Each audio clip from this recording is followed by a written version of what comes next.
Can I walk this thing? Jesus just finished coming into Jerusalem, triumphal entry, Palm Sunday as we know it. We talked about 2 weeks ago that there were some people that were not Jews, they were Greeks, that wanted to meet him.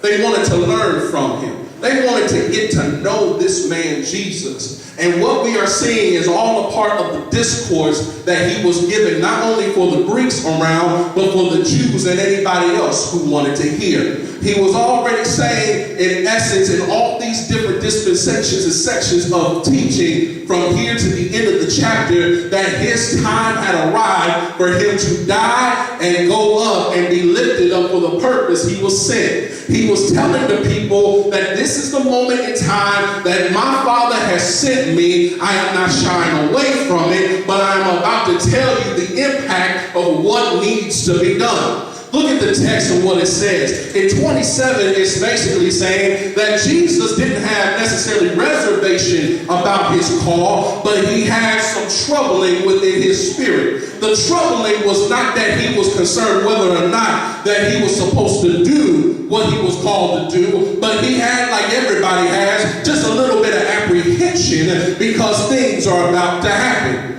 Have you ever thought about when God began to move in your life that sometimes it's not fear, but you just have a little bit of an upset stomach because you know it's coming? Have you ever waited on something so good and you knew it was close and all of a sudden it felt like you had butterflies in your stomach? Let me get it all the way down. Remember at Christmas time when you were a child and you were so excited that it felt like you were getting sick, but you weren't sick because you knew that the presents were already out and you were just a few moments away from tearing open everything in the box to get to the gift that you knew was for you, and you were just excited to know when. This is Jesus at this moment. He was not concerned about what he had to go through. He knew his time had come. Yes. The moment was on hand, and he basically raised a question. I got a little bit of troubling in my spirit. But what do you think I'm going to do? You think I'm going to look up to heaven and say, don't let it happen? It's like, no. I'm not going to turn my back now. Father, glorify your name.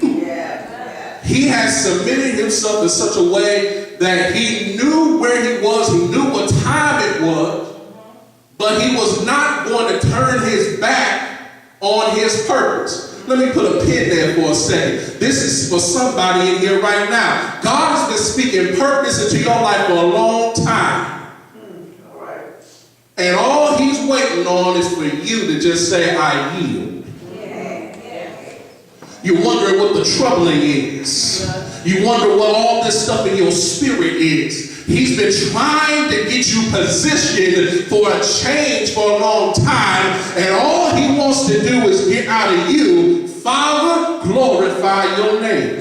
The only thing he wants to hear is not how you can't do a thing or how you might not be able to do a thing. All he wants to hear is, Lord, I trust you. Have you ever gotten to a point where that's all you can really say? You can't come up with any other excuse. You can't come up with any other idea. All you can say is, Lord, I trust you. Your intelligence, your degrees, all that other stuff, at the end of the day, doesn't matter. All he wants to hear is, Lord, I trust you. Yes, Lord. So, he says, I trust you. Then the Father speaks audibly where everybody can hear. I love when God does stuff like that. Yes. Then a voice came from heaven. I have glorified it, and I will glorify it again. That's not the best part. Then the people began to raise questions about what they heard.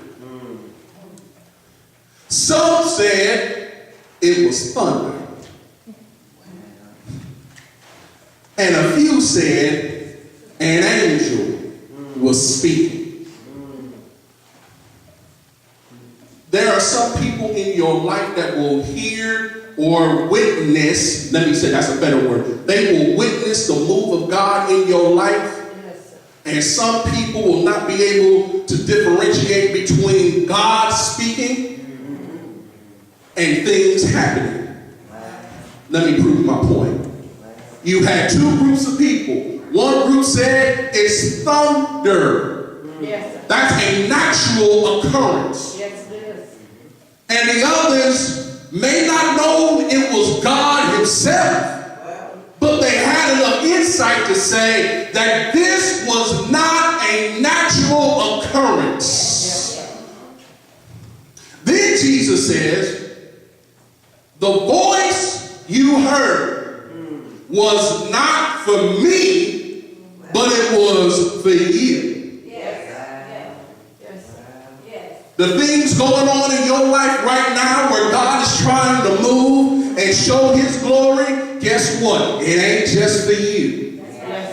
I wish I had the right church around here. Some of the trouble you're going through right now that you're agonizing over, and God has already said, I got it under control. Guess what? Your deliverance is not for you. It's for the folk that are around you that question, why trust God? Why trust the Lord? Even in the midst of all this mess, why pray? Why go to church? Why shout? Why give God praise? Why sing? And why?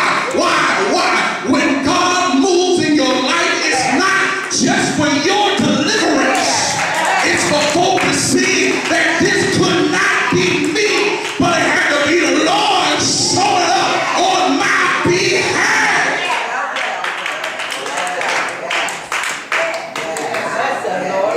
When the Lord shows up for you, you don't need to say nothing else.